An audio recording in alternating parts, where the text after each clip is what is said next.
was 25%. Now, as per the as reported by Dr. Vijay Kumar in his talk, it has grown up to 40%. So a rapid growth of 15% over the last 15 years. And we are all witness to the growing incidence of substance abuse in the society, because every day in the newspaper there will be at least one report of people getting engaged in trafficking or using substances.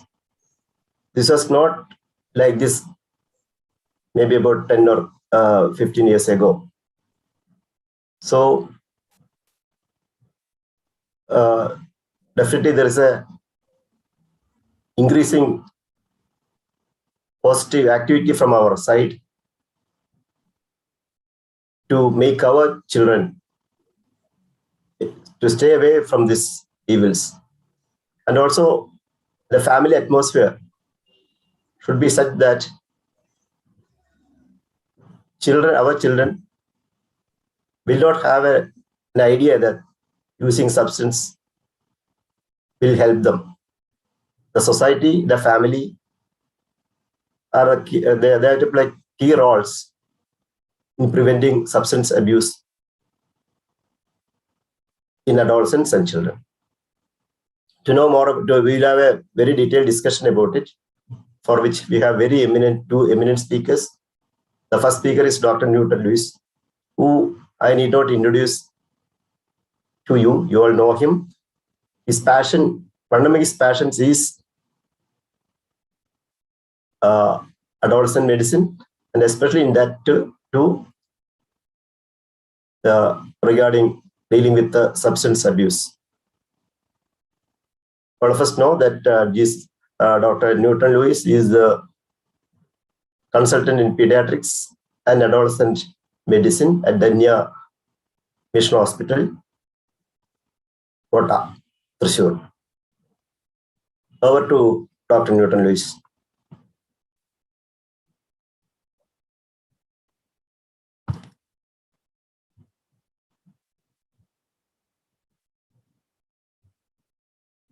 You're muted, Newton.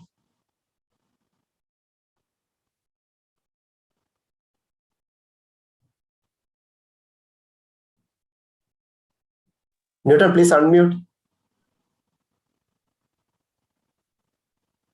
Newton, sir, please unmute yourself. You're not audible. Sir, unmute.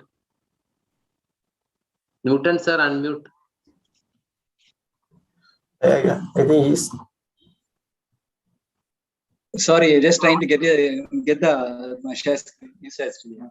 Okay. Yeah, you're audible now. Full screen cheyamo.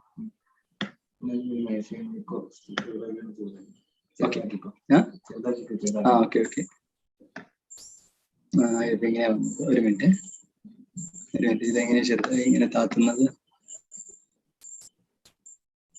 ഇത് താത്താൻ പറ്റുന്നില്ല. Okay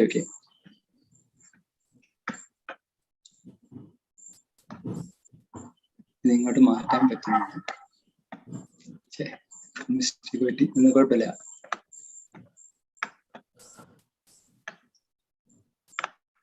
ഉണ്ടോ ശരിയായി.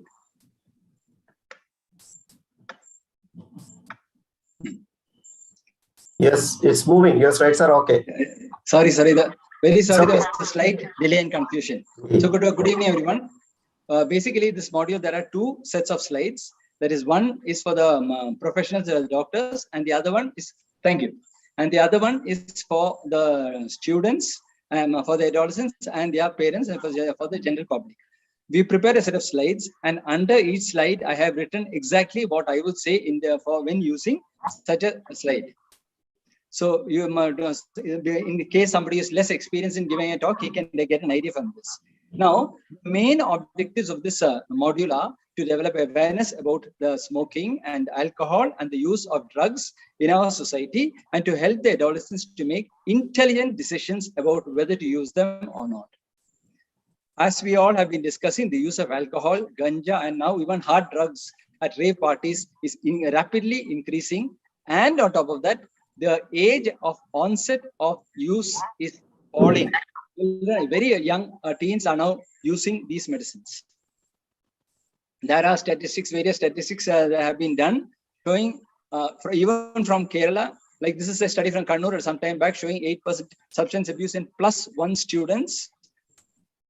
Then there's another detailed study in Ernakulam of 7,000 plus students from 73 various schools, which show that 12% of males are already using it on a regular basis, and mean age was just 14 years, and many of them had already graduated from smoking to alcohol and illicit drug use. Now, this is a vital point, a very important point. Smoking is something that we don't give too much of importance now. We always talk about drugs, but smoking is the #1 gateway drug. Those who start, very rarely you get a person who starts with drugs. They start with smoking, and then the next day, I think, they're removing the tobacco and adding ganja in its place and smoking ganja. And from ganja, they go on to heavier drugs because they want a more pleasant, more different experience. Or they start with smoking and go on to alcohol, and vice versa, from alcohol to ganja to smoking, and from smoking to alcohol. Smoking and alcohol use are the major gateway drugs, and without blocking this, we cannot block ganja and heavy drug use. So why do adolescents fall prey to all this alcohol and drugs? We know it's a period of stress, and they wrongly believe that this can be used to relieve stress. They are desperate to fit in with their peers. They want to be independent from their parents. They see their parents smoking, then so they say, why can't I smoke? Why can't I drink when my father is doing the same? And they have this risk-taking behavior. Now, risk-taking is normal behavior in children. All children are curious, they are impulsive, they experiment, and that is how they learn. It is essential for the learning process that all children should explore. And because they are not aware of risk, children explore and do dangerous things. Now, small children generally take only small risks because they are only capable of that, and also because they are a bit scared. The adolescent, unfortunately, does not have that sense of fear. He has this feeling of invincibility, and so when he is capable of leaving the house and taking risks outside the house, which means that when he takes risks, his risk can be very risky. They can be even life-threatening. Risk-taking behavior is normal, and in fact, it is necessary for development, but it is dangerous. To balance the emotional and psychological and the mental need for risk-taking, you need the intellect or the intelligence to balance, to block the child, to tell him that this is too risky, don't do it. Unfortunately, intelligence takes much longer to develop than the emotional component of child's. No, it's not working. Emotional component of the child's of the child's brain. Now, the emotional component, that is the hippocampus, the amygdala, all that, that is, you cannot see that in an MRI picture. In this picture, they are in the middle, in the inside of the brain. So what happens? This develops, matures by 16 to 18 years of age. So every time the child does something different, something interesting, something exciting, his emotions are excited, and his emotional center releases dopamine, which is a positive hormone, a feel-good hormone, a feel-good chemical. So he wants to take risks. He wants to try out different things, which is actually good for his learning capacity. But they are learning. There are lots of good results. Okay, I'm going to try speaking in public. Okay, I'm going to do a performance, a skit in public. These are all good risks. So taking risk is basically good. It's if used wisely. So the adolescent wants to take risk, and every time he takes a risk, his dopamine release gives him a nice thrill, a nice feeling of satisfaction. And for that, he wants to take more and more and more risk. He wants to get this dopamine kick as often as possible. Now, to balance this dopamine thrill, to balance and tell him whether this risk is a good risk or a bad risk, whether it's how risky is it, should I take a chance or not? Is bungee jumping safe for me? He has to use his intellectual capacity. Unfortunately, the prefrontal cortex, the executive cortex, the judgment cortex, the most intellectual part of the brain is the last to develop. The intelligence at 15 years, the child thinks he knows everything, the adolescent. But full maturity of the prefrontal cortex is completed only by 25 years. Now look at that picture, the functional MRI. It goes from red to yellow to blue and finally to purple. Even by 20 years, the prefrontal cortex has still not attained purple color. So that means that until 25 years, his ability to judge whether what he's doing is good or bad is incomplete. Which means that if he's taking this at a very young age, at 16 to 18, okay, I want to drink, I want to smoke, I want to do what adults are doing. What is going to happen? He does it. He gets the thrill out of it. He does it again. He gets the thrill out of it. He takes too much the third time. So he keeps on doing it, and it keeps on taking more frequently and larger quantities until he gets into trouble. He does not have the capacity to judge. Whereas if he had tried it for the first time at 20 or 25 years, he would have been much more sensible. He would have tried it and enjoyed it and tried it a second time, maybe a third time, but he'll be more careful. He'll be able to use his judgment and say, okay, I'm going too far. I'm not feeling so clear in my brain. I'm not going to take the next peg. He is capable of controlling himself. Therefore, he will not get addicted. He will take only when he wants to. Whereas a 15-year-old can easily do it again and again and easily get addicted.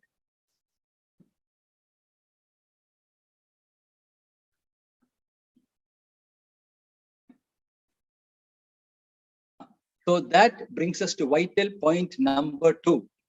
The easiest way for us as parents and as a guide to the other parents is to remember that the most important thing is to postpone social drinking and postpone exposure to smoking.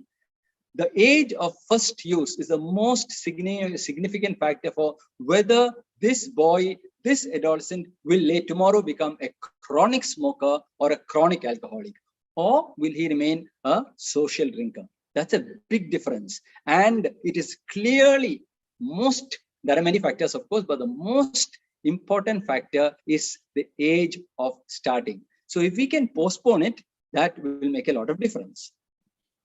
Now, I want to, in this context, I want to mention the Iceland model. Now, this is a comparatively new problem in the developing countries like India, but it's been a major headache. Smoking, alcohol, drugs in the richer kind of wealthier countries, because their children have the money to spend and to get these things.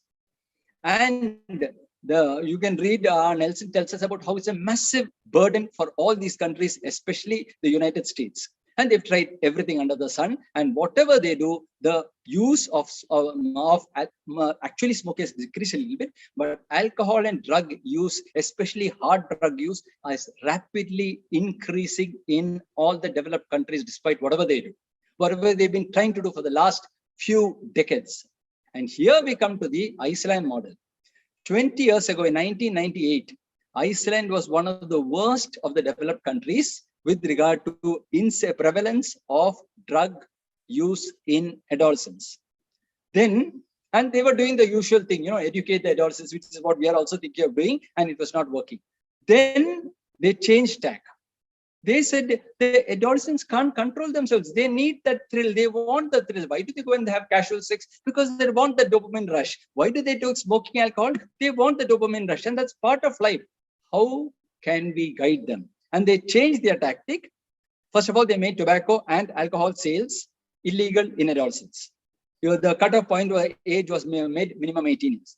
Then, and this is the big point, they have made a dramatic increase in facilities for sports after school, for games, for music, for dance, for karate, for yoga. All facilities were dramatically improved, and at minimal cost or free. It was provided to adolescents, not for others. And the most important point after this was, instead of educating the adolescents, which is what they were also doing, they decided to focus on educating the parents and the teachers, to send the children to these after school facilities, to postpone initiating or initiation of facility of smoking and alcohol in your own children, to spend a lot of time, not just quality time, but quantity time with your own children.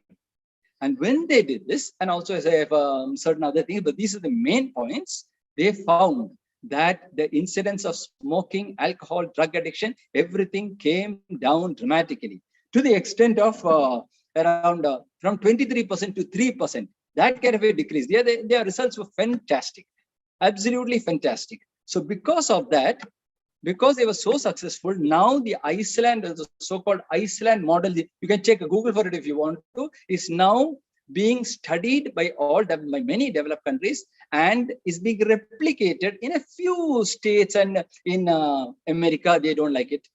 They find it's too restrictive, etc., etc. The children should have the freedom to do whatever they want, but many countries are studying it and trying it out, at least at the local levels, and getting results and reporting results now. Canada is trying to implement it right now. Okay. Another reason why the adolescents like to do is because these addictions are now becoming more fashionable. So they want to try more fashionable things. Why cigarettes, if you can afford it? E-cigarettes and hookah bars. But unfortunately, these are equally dangerous. Hookah is in no way safer than ordinary cigarette smoking. And whereas you only had a hard liquor earlier, now beer, wine has come out. Ganja is coming up in a big way all over India. Opiates, heroin, coming up in a big way, and especially when it comes to rave parties, which are increasingly happening, but we are not generally aware of it, except when they are caught.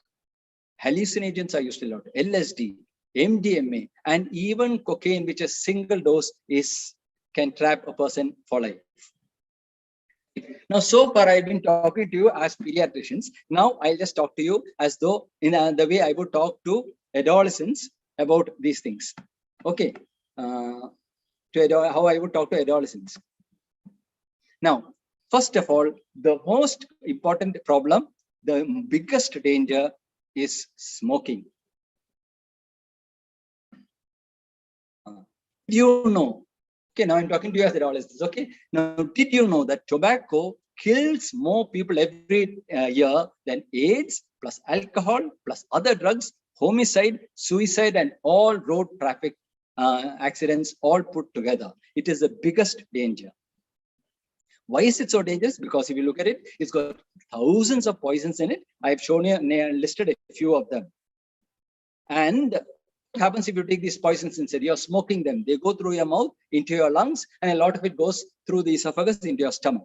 So you are the person who smokes is very prone to cancer of the mouth, the throat, the larynx, the lungs, and also of the esophagus, the stomach, and it gets absorbed and goes and causes cancer in many other parts of the body also. In addition, when it travels through the blood, it damages the blood vessels, and these people become very prone to heart attacks and strokes. Smoking kills. The average chronic smoker dies 14 years earlier than non-smokers. Now you will say, what does it matter? I don't want to live to be 80. I'll enjoy my life and then I'll die 14 years earlier. Who cares? The problem is that the chronic smoker is not enjoying his life. The chronic smoker, within not too long a time, develops significant lung damage with every cigarette he smokes. He does not have the energy of a healthy person. He does not walk as fast as a healthy person. He cannot play games as enthusiastically as another person. He walks slowly. He becomes dyspneic. He becomes breathless when he's climbing up the stairs. He's not enjoying himself. He's living, he's 20 years older than his chronological age because he's smoking. And this is why girls don't like boys who smoke. First of all, their teeth look very stained and ugly. And more than that, what they really cannot tolerate is that their smoking gives boys a bad breath.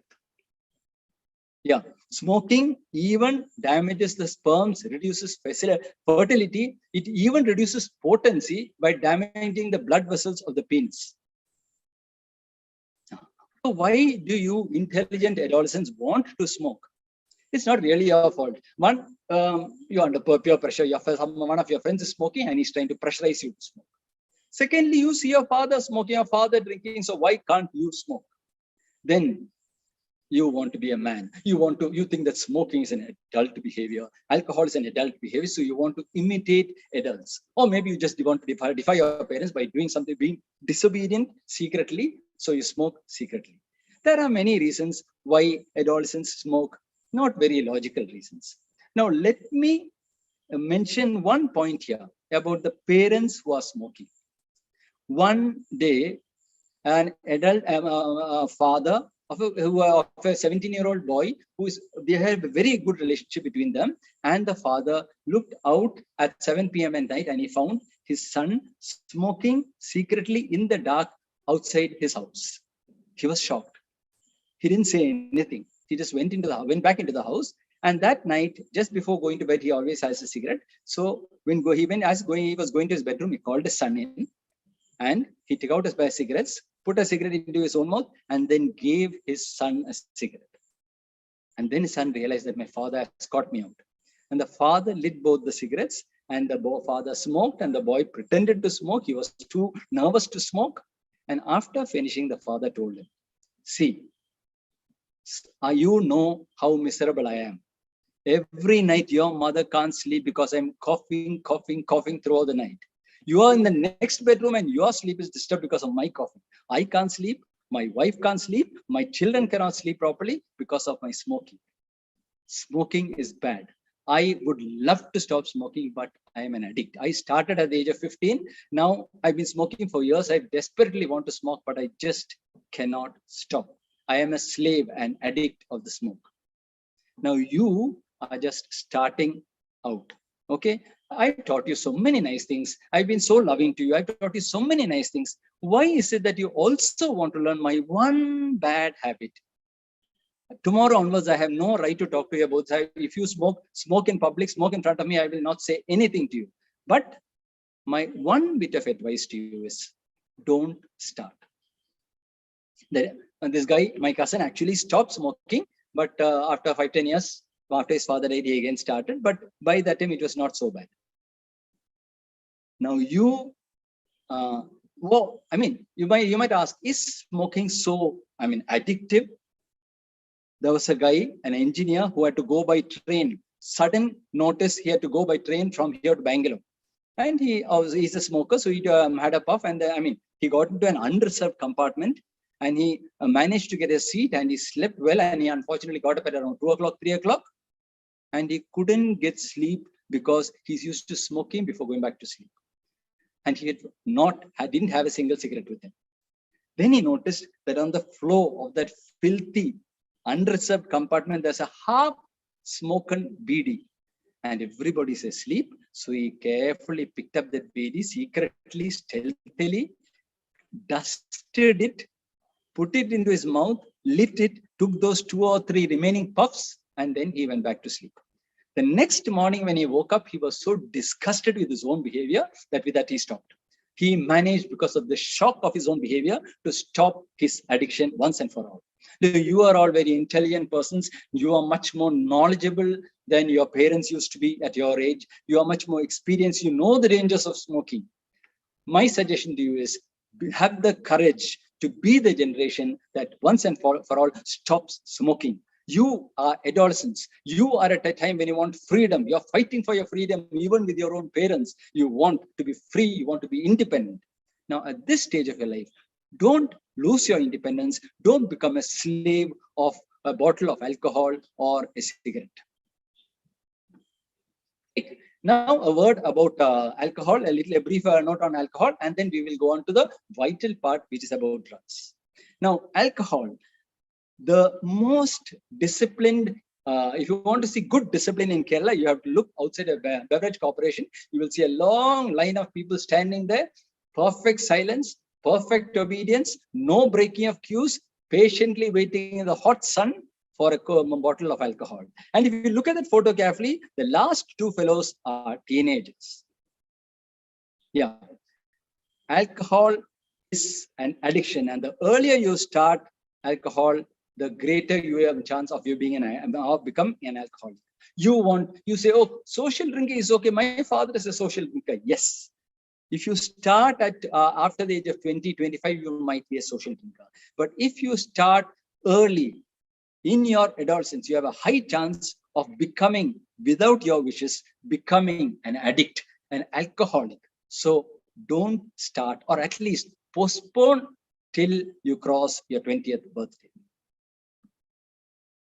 Now, why is also the other problem is that alcohol actually damages the brain. Your brain is growing. You think you're very smart at 15. Now, I want to tell you the good news. By 25, you will be twice as intelligent as you are at the age of 15.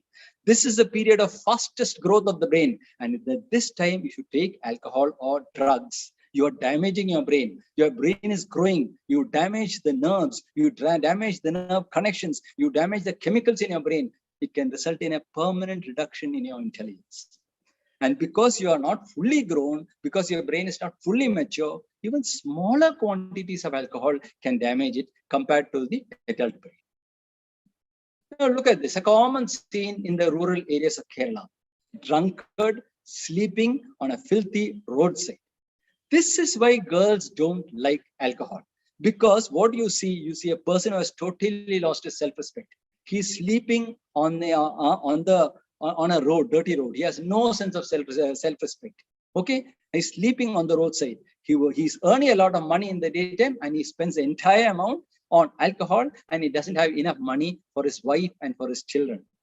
He drinks, he talks utter nonsense, he gets angry unnecessarily, he goes home and physically assaults his wife, he sexually abuses his daughter. How can you expect girls who know of all these things either in their own house or in the neighborhood? How can you expect girls to like a person who drinks alcohol? And alcohol, chronic alcohol use damages the brain. Look at the brain of the alcoholic. There is so little brain compared to that of the normal brain. This is why it's in chronic alcoholics, not in those who take an occasional break. This is why chronic alcoholics behave so childish. They crack some stupid jokes and only they laugh at it. They behave childish. They actually become less intelligent with time. That is why even when they're not drunk, they behave so childish. And look at their livers. Now, you've all studied in school. The liver is the chemical factory of the body. It takes away all the unnecessary chemicals, detoxifies it, and gets rid of it, excretes it. But when alcohol is taken, in the process of being detoxified and to be for excretion, the alcohol actually damages the liver. So the person's liver becomes less and less and less competent. So you can imagine what will happen finally. He will finally develop permanent liver damage, cirrhosis. He becomes jaundiced and takes months or occasionally years to die after that. Okay. And you say, and we think that he's enjoying his life. Now, the truth is, if you have looked at alcoholics, they are generally angry persons, violent persons, depressed, anxious, very rude in their behavior. I don't think the chronic alcoholic is enjoying himself. And look at this. Some of you might have experienced or seen your friends experiencing jaundice in your school days. What happens when you get jaundice? You get a small infection which affects the liver, and you recover within 1 or 2 weeks and go back to school. But in those 2 or 3 weeks, you are miserable. You may not even have a fever, but you just feel lousy. Your whole body aches. You can't get out of bed. You feel miserable. And food does not taste half as good as it normally does. You just cannot enjoy life until the jaundice goes away. And this is just for 2 or 3 weeks.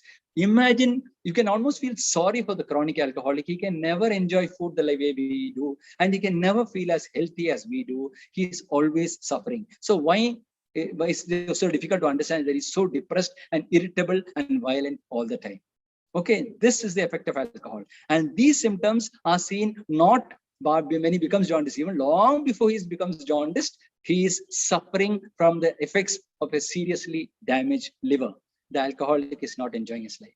He is a miserable person who takes alcohol to get rid of the misery that he feels inside. Without that one peg, he feels like he can't move around. He's taking alcohol to reduce the pain of suffering and not because he wants to be happy. Why, knowing all this, why do adolescents still go in for this kind of behavior, alcohol, smoking and all that?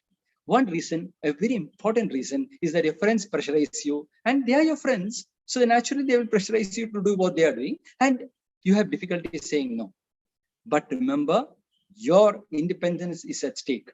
When somebody asks you, tries to force you to do something that you don't like, you have the right and a duty to yourself to say no. So how do you say no to your best friends, to your 3 or 4 best friends? First of all, just say no with a friendly smile. No, I'm not interested.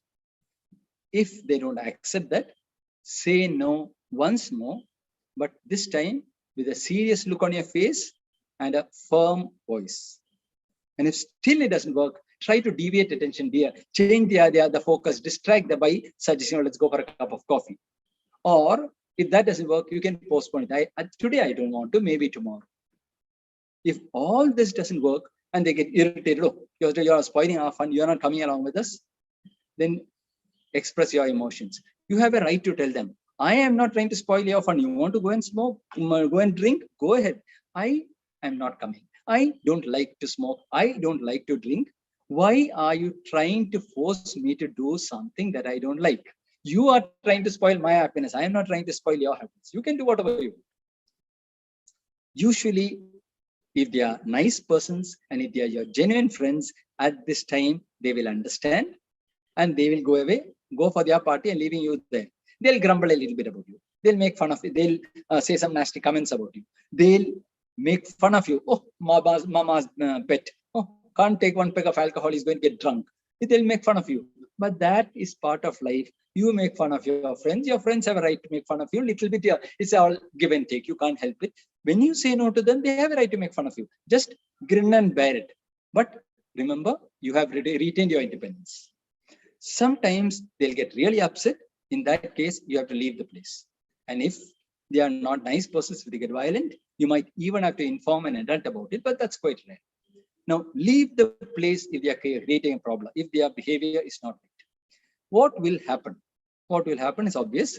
They'll go, they'll have their fun, but the next day, and they'll say also nasty things about you, trying to spoil our fun, etc. But the next day, they are nice chaps. They are your good friends. The next day, they'll realize we have stepped over the limit. So the next day when they see you, they'll be very cheerful. They'll not talk about this, what happened, because they are feeling embarrassed, but they'll be very friendly with you. So the problem is solved. You got your independence and you've now kept your friends with you. That is how you handle it. But remember, they are your friends. You have a right to say no. So say no firmly, but don't argue with them. There's no point in this kind of thing. They are trying to explain and justify and argue. It doesn't work. Don't argue. Don't get angry. These are your friends. Never use harsh language. They are your friends. If you say something harsh, tomorrow they'll be so upset with your language that they won't want to talk to you, and you will have to go and apologize to them. So you have every right to say no, but don't get angry. Don't use harsh words. Just say no, and then leave the place and praise yourself silently for having the courage to say no to your best friends. See this guy? He had the courage to say no to his friends. Now we have to move on to drugs. But just before that, I want to say 2 words about inhalant abuse. Now, what are inhalants? Why do people take drugs? They want to alter their minds. Okay. Some persons take sedatives to suppress their mind, suppress their minds from functioning properly. Or they might take opiates, heroin for the same purpose. They take diazepam for the same purpose. Or they want to take something that excites them, ganja, euphoriant, hallucinogen for some interesting experiences. Or they want to alter their minds. Somebody who is unhappy, he's feeling sick, he's feeling mentally sick. He's unhappy, he's depressed, he's anxious. He doesn't want, he wants to get out of his those miserable feelings. So he takes a drug in order to temporarily get away from that by changing his intellectual capacity, so that for a little while at least he's not thinking of his own suffering, so he can escape from reality. That's the basic idea. Take a psychoactive substance which can either stimulate you or suppress you, but takes you away from your emotional suffering. What do poor people do? Children of the streets, they can't afford, usually they can afford to buy small cigarettes, but what if they can't afford to buy any of these things? One thing that they can do is, is that they can take things that are freely available, petrol, inhalants, things that are freely available, things that are legal to buy, legal to use, and legal, and that they can easily available to them, and they can misuse it. What are these inhalants? Usually liquids which can be inhaled into the lungs and will give you that specific kick, that psychoactive action that they are looking for. They are potentially much more dangerous than many of these drugs. Some of the examples are petrol.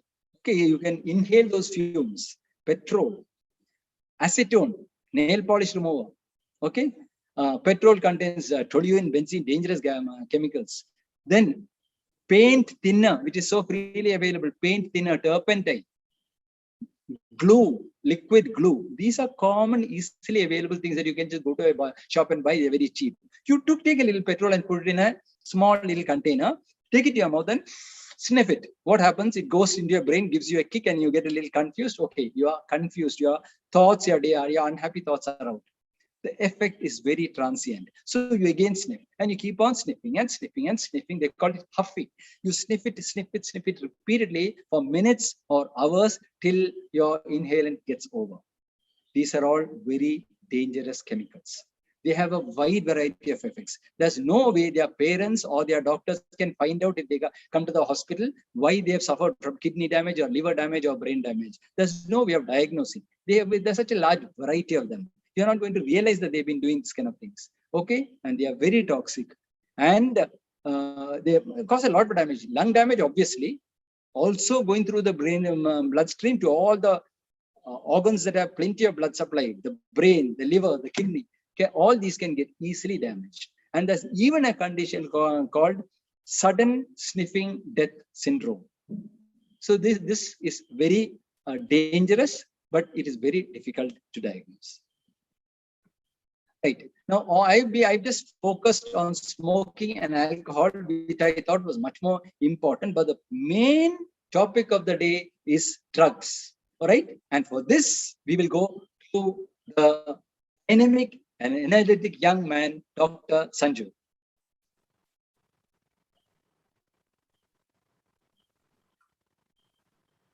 Hello, can you hear me?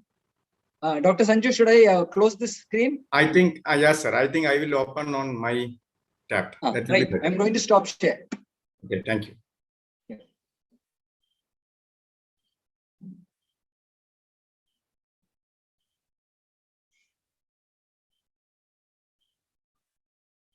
Sanju is working in the District Early Intervention Center at Medical College, Kozhikode. His field of interest is adolescent health and neurodevelopmental disorders. Over to Dr. Sanju.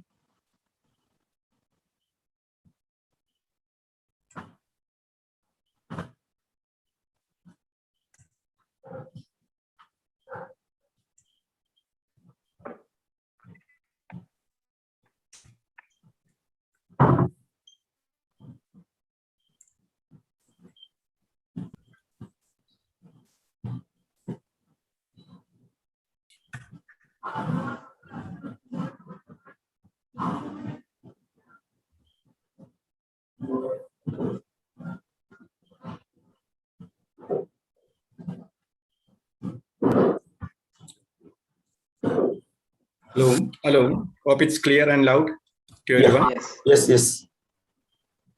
Okay. Good evening, all the dignitaries in the Zoom, HA family, my fellow pediatricians. Happy Diwali to all. So the first of the presentation has done. Thank you, Newton Lewis sir, for all the cooperation, and he helped me a lot to prepare the final stages of this module. And till now, the presentation is a mega hit.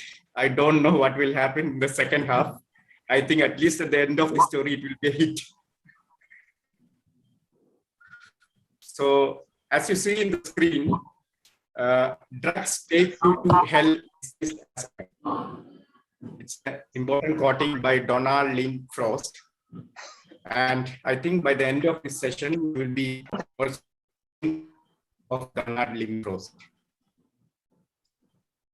So our former Kerala Excise Commissioner, Rishraj Singh, gave a lot of statements regarding this drug abuse. And these days, we can see most of his statements is becoming true and real. So some of his statements are like half of the motorcycle-borne chain snatchers in the state are students addicted to the drugs, and students find criminal acts an easy way to find money for the drugs.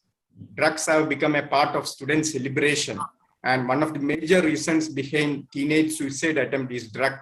Even a lot of rapes, a lot of murders, all after using the drugs. Teachers and parents should be alerted. So these are a few paper clippings of the recent times. I can find hundreds of clippings. And a day I will get 5 clippings like this if you go through the drug news. So first we will deal about the king of drugs and the most common thing, our Idiki gold, cannabis.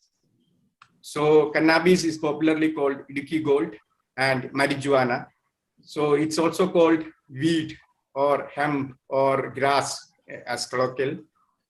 So as Newton sir suggested, most of this cannabis, the ganja is the initial stage of the cannabis smoking is the regular smoker. So it has become increasingly available in the school premises, and those guys who have used alcohol and smoking later on switch to cannabis because it gives them more fun and high. And there are a lot of professional criminals who prey on school children, and they will act like a friendly stranger, and they give them initially this type of drugs as gift. And stranger sometimes offers you a job, and finally you become either peddlers or consumers of the drugs. So he may later blackmail you if you deny them and tell something like he has proof that you have used the drug earlier. And so how does this marijuana act? So I'm just going to address the picture. There is a component called tetrahydrocannabinol. So it acts with the cannabinoid receptors and goes into the brain, acts upon hippocampus, basal ganglia, cerebellum, and they give a sense of relaxation and mellowing effect. So it will affect your studies. So it can cause decreased memory, poor concentration, your performances, and very less likely to pass the high grade exams. Then the sports will cause poor coordination, can affect the attention and reaction time. It causes errors in the judgment of time and space. So this is the basic classification of classified as depressants, stimulants, and hallucinogens. So your alcohol, heroin, cannabis, benzodiazepines all belong to this depressant group. It gives a feeling of calmness and relaxation. And your nicotine, caffeine, cocaine, and the newer ones like ecstasy, and they belong to the stimulant group. This makes a person feel more awakeful, alert, and active. And later on, and the last one, hallucinogens like LSD, some mushrooms. It makes a person hear, smell, or feel things that aren't there. Like it can cause hallucinations. So these are the newer drugs in the family. So you will be very familiar with these terms now. Earlier, it was not there like MDMA. MDMA and LSD are the superstars now. So it comes in where it forms like more colorful, like chocolates, like tablets, like stickers. So it's very convenient for the drug peddlers to carry and give it to the consumers. And these synthetic drugs are more seen in the parties. You are seeing a lot of news in the newspapers, like drug parties. So these synthetic drugs have taken over cocaine or marijuana. So heroin is bind to the opioid receptor in the brain, and it triggers the release of dopamine, which gives that high.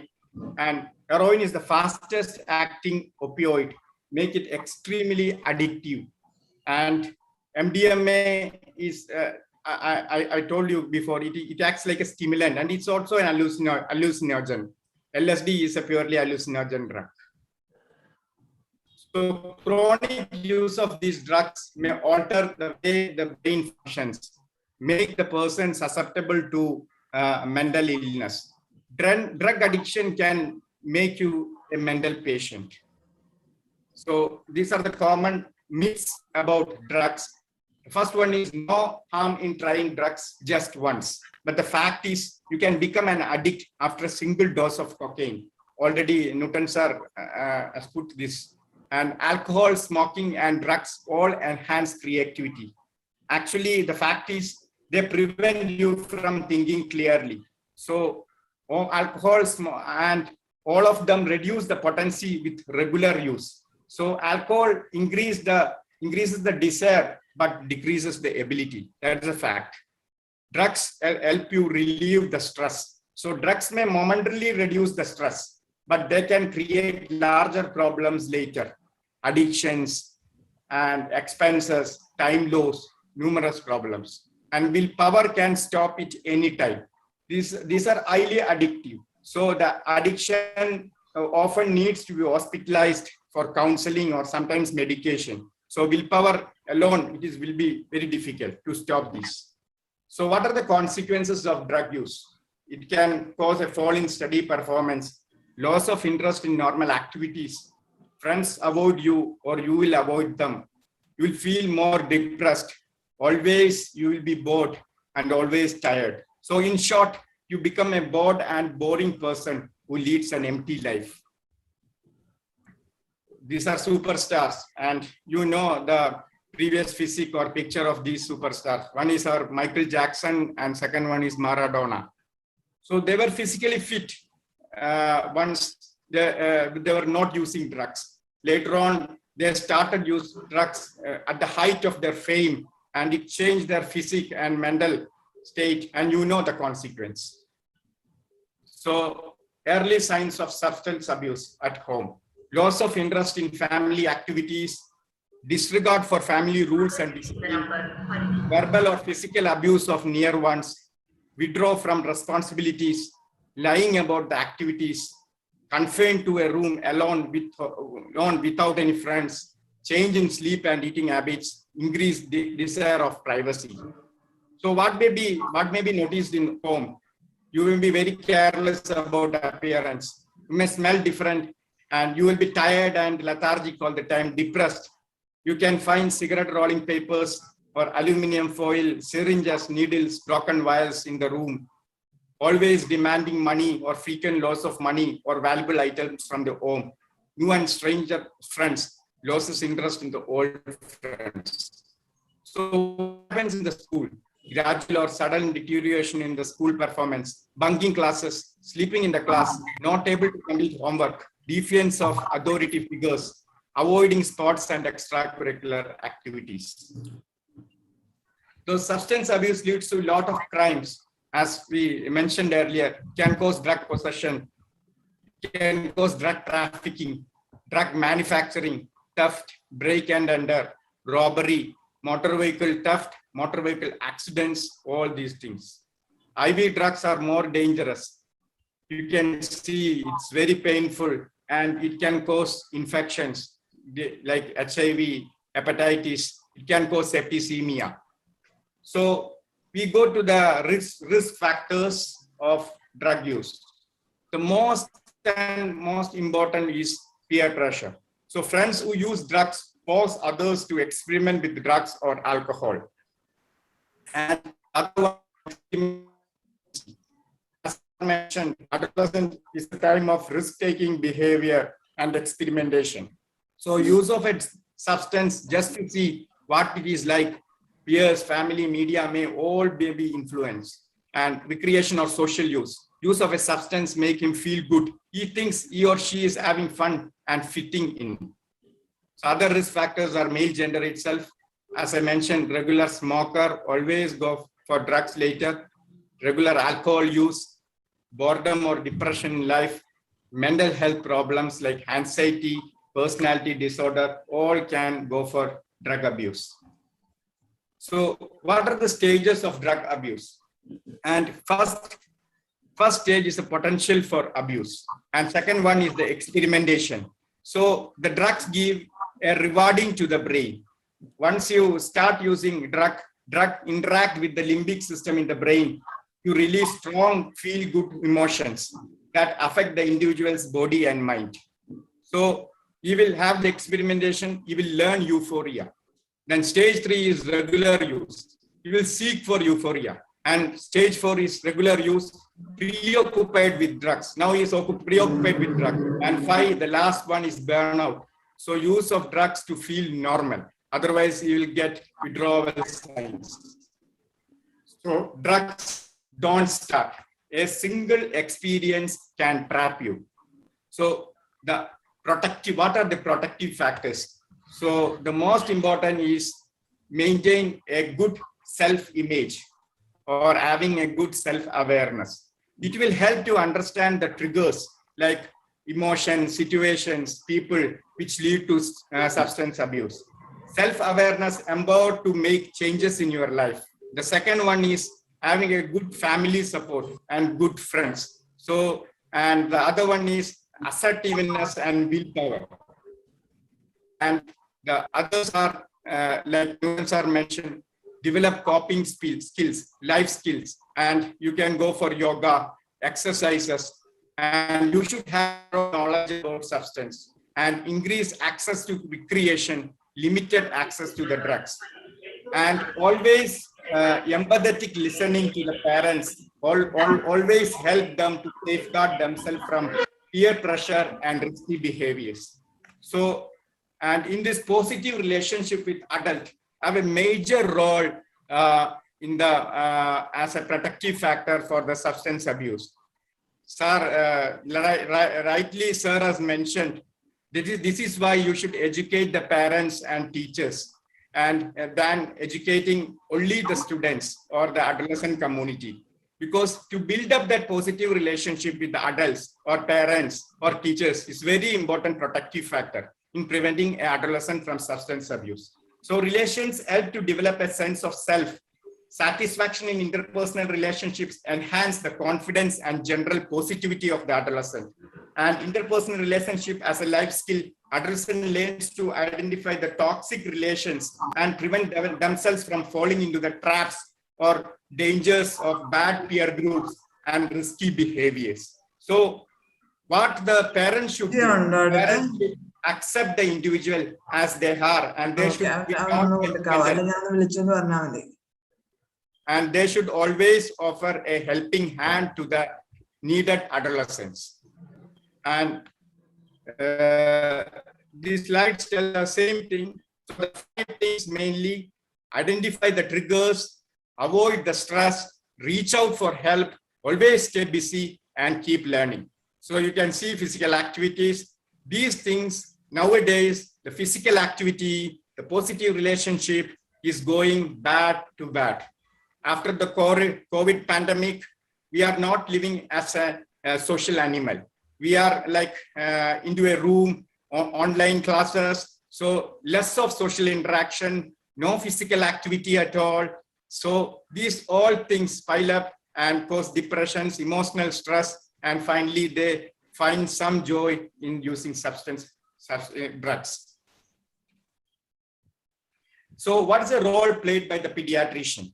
So pediatrician has a role in educating the parents, the teachers, and even adolescents. So they can act on community and school programs. They can be advocate to all this, and they can give anticipatory guidance to parents and adolescents. And there are some screening methods like S2P, S2BY craft I will be mentioning later, and regarding the management, referral, and rehabilitation. So the pediatrician's role is mainly the prevention and the screening, and the psychologist and psychiatrist can counsel and give medication. So just a word on ETS. So ETS is a screening tool to assess the risk that can be used for all adolescents. In the ETS, the S represent, the D represent the drug use or cigarette and alcohol. So it will help to enumerate the risk factors that can lead to the substance abuse. And the other one is, as you see in the screen, S2BI. So this screening adolescents for alcohol, it's a craft. So, it's screening adolescents for alcohol and drugs. You can see the first question: have you ever drank alcohol? Have you ever smoked marijuana? Have you ever used any drugs to get high? So if you get no answers for all these three, then ask car questions only, the first question only. And if you get the S answer, you have to go through all the questions. Any two positive answers will give you a high chance of having abuse and need further counseling. So this is the craft. You can download this from screening tool from the web. It's freely available. Sorry. And the next one is S2BY. It's screening to brief intervention in past year. So it's the same thing. So we have three things like tobacco, alcohol, marijuana. Stop if all, never, otherwise continue. So you have to ask this. So if you get never answer for all this, then you can stop asking further. But if you get a yes or once or twice, like monthly or weekly, then you can proceed with the other questions. So this is the other screening scale. And there are other scales like CAGE, alcohol questionnaire, DAST, numerous screening scales are there, but these are the commonest scales used. And what are the situations requiring referral? Severe intoxication, withdrawal symptoms, associated physical illness, suicidal ideas or behavior, increased aggressiveness and tendency to harm others, presence of sustained sadness of mood, you can require a referral to a psychologist and a psychiatrist for further treatment. So I have made the legal issues as some questions. So first, which of the following are legal substances in India? So the answer is, as we are in a Zoom mode, I will tell the answer only. It is D. So use and the first A and B is first answer is B. That A and B. That means the cannabis and cocaine are illegal substance in India. So use and possession of cocaine is illegal with a mandatory 10-year sentence. Holding a small quantity can result in rigorous imprisonment up to 6 months or a fine of ₹10,000 or more. And what is the legal age for tobacco smoke in India? The answer is A, 18 years. A person must be 18 years old to purchase or to smoke cigarettes, including any tobacco products, as the Public Health Restriction Act on 2008. And the third one is, no person is allowed to smoke any tobacco product. So what's the answer? All of the above. So nobody is allowed to smoke tobacco in any of these places. The other one, the other question, state true or false. No person shall advertise or promote a brand associated with tobacco product. The answer is A, it's true. What is the punishment for smoking tobacco in public space? The answer is again A, ₹200. And so the punishment for smoking tobacco in public space is fine of ₹200. What is the punishment for public drinking followed by creating nuisance in the public space? So the answer is A, So a fine of rupees 10,000 and imprisonment of 3 months. So drinking in public places is prohibited, as keeping in mind the society in which we live in. People used to drink in public at a particular concern and secretly have liquor. But if caught, he has to pay 5,000, and if any nuisance is created by the individual or in a drug mode, the fine is rupees 10,000. That is mentioned in the question. So the next one, what is the punishment of drunk driving in India? The answer is A. So imprisonment up to 6 months or fine up to rupees 10,000. So in the case of drunk driving, imprisonment up to 6 months or fine up to rupees 10,000. In the case of first time offense. For second time, if it happens, there will be a prison term of up to 2 years and a fine of 15,000 will be levied. And the last one is state true or false. Legal age for purchase and consumption of alcohol is different in different states of India. That is true. For each state, it is different. And so we are coming to the close of the meeting. So I want to give a word of this movement, Vimukti. So Vimukti, as you know, the Arogya Kudumbashaka Vampinde, Kudumbasri Mission Team, or Adinade Prastanamana, it consists of a team of psychiatrists, medical officer, psychologist, social worker, clinical psychologists, and they help a lot for the drug substance abuse, even alcoholics, in the case of the rehabilitation. So you get more information in this web address. You can just note it down. And there are many de-addiction helpline numbers, as I mentioned. And few words I want to mention regarding this. In the school, you have school counselors as a supportive role. So when you go to the school and do a session, if you can seek the help of a school counselor to identify somebody is having this drug abuse or something like that. But never do an interrogation in public. It's very important. Always do open-ended, non-judgmental questions to the adolescents. Build a rapport with the client and enter into that manner. And never interrogate the adolescents in the presence of their parents. That's very important. So thank you to all, and contributors. The main contributor is Newton Lewis sir only. He has arranged the slides in this manner. Thank you, sir. Thank you for your help. And I got some help from Mr. Jaisal. He's a clinical psychologist in my department in Kozhikode, and Ms. Seema Pradeep. She is an assistant professor in HANS, Department of Psychiatric Social Work. Thank you for the HA Academy, and thank you so much. Thank you, speakers, Dr. Newton Lewis and Dr. Sanju Joy, for covering this topic exhaustively in the limited time of 1 hour. You finished the topic in 1 hour. And to the listeners, we got a lot of new points, and especially some very important practical points. How to deal with these children, especially the stress was, if at all we are not able to stop, at least delay. That's an important message. Delay the onset of drinking, delay the onset of smoking. That will do a great help. So both the speakers have brought out a lot of new points for we pediatricians.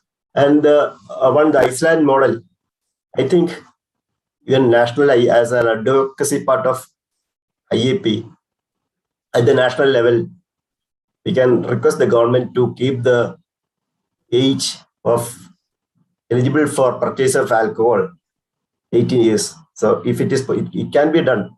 If you take some interest, it can be done at the national level. Because apart from Iceland, many European countries, even though we see a lot of they can purchase many things, but even in UK, teenagers will not be able to purchase beer in a mall. all other, it will be available in all malls, but teenagers will not be able to purchase. So when sometimes they ask our help if you visit there to get 2 bottles of beer purchased and hand it over to them.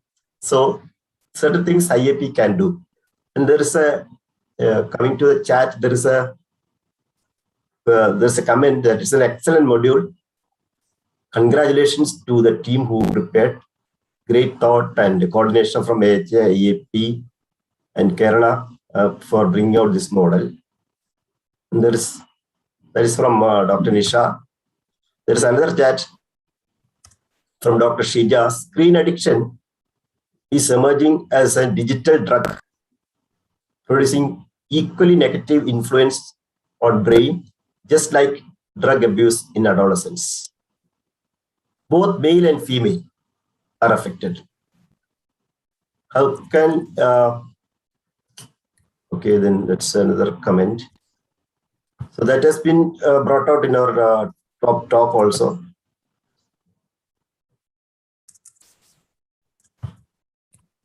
Yeah.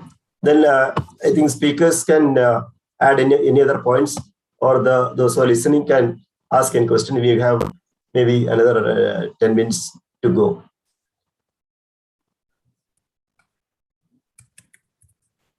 Any comments, Dr. Jason? Are you there? Dr. Binoy Kuriakos, sir, you want to make any comment?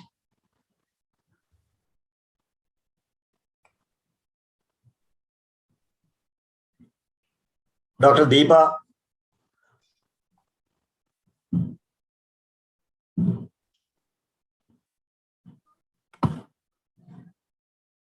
It's a wonderful session. Both Newton sir and Sanju spoke very well and very informative session. And actually, this has to be taken up very seriously because it's very much there in our community. And Kochi, I think, is one of the leading place. IAP I think IAP and HA has to take it forward. Yeah, thank you, Dr. Deepa. Dr. Newton, you want to add any more things? Because you have covered the topic exhaustively, but you will be having some more practical points, I'm sure. I think I've talked too much already. Dr. Sanju, you want to add any more things, any more points? Yeah, while I think when you are dealing with the adolescent population, when you go to the school or something like that for giving these sessions, I think we can make it like a different way, like they enjoy, than giving a lecture like this, then putting on slides or lectures. So we can make like some role plays or something like that, so that they can also participate. And let them participate and learn from our experience. That will be a wonderful method if you go to the adolescents. And this module, I think, is perfect for the parents, teachers, and practitioners to lead them. And while going to the adolescent, I think also giving them some role play or something like they can participate. So it will be perfect. They can enjoy as well as learn. Yeah, actually, when I take classes for this in adolescents, I try to get 2 or 3 boys to do a skit on how to say no. 2 boys are trying to force the third guy to smoke. It should be just 2 or 3 minutes, and invariably it ends in their fighting. Okay, so that's how they think. Their business of just saying no and stopping there is something that they can't manage. So just tell after I make them do a skit, and then I should tell them this is the way you should do it, so that you don't spoil your friendship. It creates an impression. Second thing is that I frequently use small 2-minute videos. I have a video which I've actually given to Dr. Sanju on 1.5 minutes on the dangers of smoking, what all chemicals go into your how much of filth goes into your lungs every time you smoke a cigarette. That I've got 2-3 videos like that, which I can send to anybody who wants to. Then there is also I sometimes take pictures from movies, innocent drunk. There are 1 or 2 lovely scenes, Manasin Akkari and all that. Show it, and they all after all the halfway through the lecture, they are tired. You show this 1 to 2 minute scene. You have to cut it very short, 1 to 2 minutes, and they're all relaxed and they all laugh and laugh and laugh. And at the end of them, I tell them, oh, it's very funny. And we all enjoyed it. But what if that man, that innocent, was your uncle, your grandfather, your father? What would you have felt watching him? Then I tell them, that makes them feel it. Then there is a Drishyam movie, a small scene from that, very effective. So we can, I don't know whether it's illegal to do these things, but I take small snippets like this from the movies and give, I think it gives a good impression. Yes. Yes, sir. Yeah, thank you. That's important, very important point brought out. Dr. Nadisha?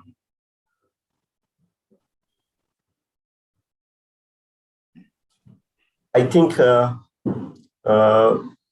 we are coming to the end of the scientific session. Once again, thanking Dr. Newton and Dr. Sanju for the excellent presentation you have put up. Thank you. Now over to Dr. Ranjit and Dr. who else is there? After over to Dr. Ranjit for further proceedings. Thank you, Newton sir and Dr. Sanju for the excellent presentation. And thank you very much, Newton sir, for your valuable tips, especially from the movies. The children will enjoy and listen to it. And also Dr. Sanju for taking so much pain and time to prepare the module with our respected Newton sir also. So on behalf of IIT and AHA Kerala, I would like to thank our President T.P. Jayaraman sir for inaugurating session and releasing the module. This is the 5th module this year released by the AHA and IIT Kerala. And next, I would like to thank the President-elect Vijay Kumar sir for giving the felicitations, and also my dear Narayan sir, who at the last minute only I had asked Narayan sir to moderate the session. He happily accepted our invitation and well moderated the session. Thank you very much, Narayan sir. And also our EB members and Jason sir for the valuable comment. And Jaykumar sir, because of his traveling, he could not join the session, and he expressed his wishes for the AHA and IIT Kerala. And also our dynamic secretary, Joni sir, for all the support he had given for the AHA Kerala.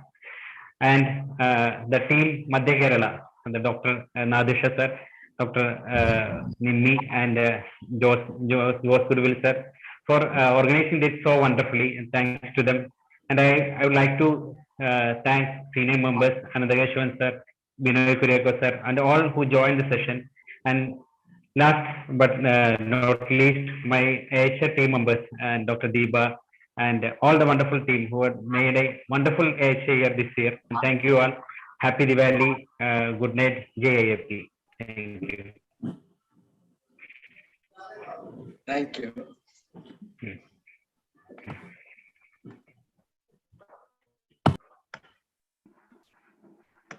Good show, Ranjit. Your hairstyle is looking great. Huh? I was traveling, sir. That's why.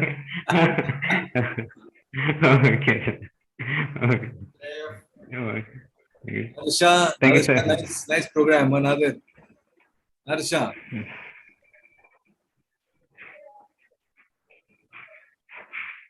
Okay, see you. Bye. Okay, okay, sir. Okay.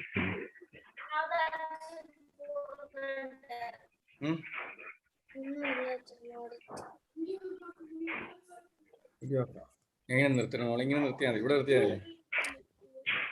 ഇതോ